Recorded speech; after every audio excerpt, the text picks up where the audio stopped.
Ka një përgjegjësi që shpesh nuk e shohim, por që fillon brenda shtëpisë.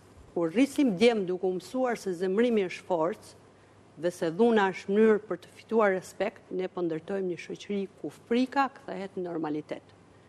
Kur një djali ushqejmë dëshirën e dukjes para asaj të edukimit, së pari kemi dëmtuar fëmijën, pra fëmijën tonë t'je ke dëmtuar, pastaj ke dëmtuar shoqërinë, shkollën, familjen, edukimin dhe vajzat për t'ju bashkangjitur mesazhit që dha kolegja ime Suela.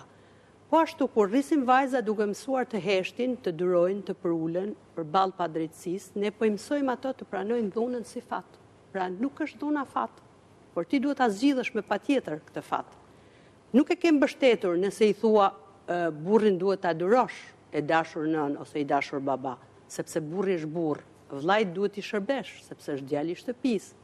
Ti këtë vajzë po e dhunon që në bazën e familjes dhe po i krijon një problem të jashtëzakonshëm, të cilin ajo do mbart në ndërgjegjen e vet ndër vite dhe ndonjëherë mënyra se si ti ke rritur dhe edukuar këtë vajzë do ngelen shenjat e saj gjatë gjithë jetës. Shumë nëna i duan fëmijët e tyre pafund, këtë unë nuk e vënë dyshim fare.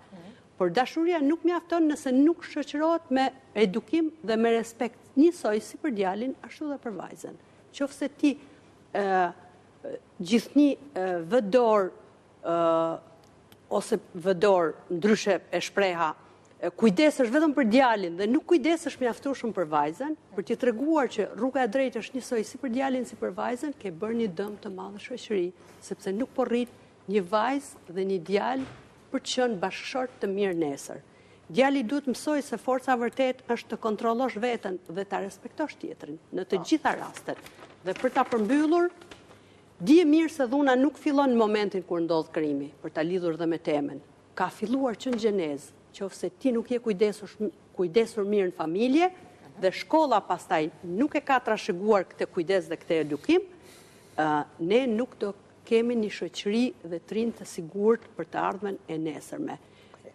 Duhet të rrisim dhe të edukojmë fëmijë të mbar për një shoqëri të mbar. Me respekt për këtë emision dhe për dy drejtuesit e emisionit, nga Gjoj Jakaj, autore librash për adoleshentë të rinj dhe gratë të dhunuara.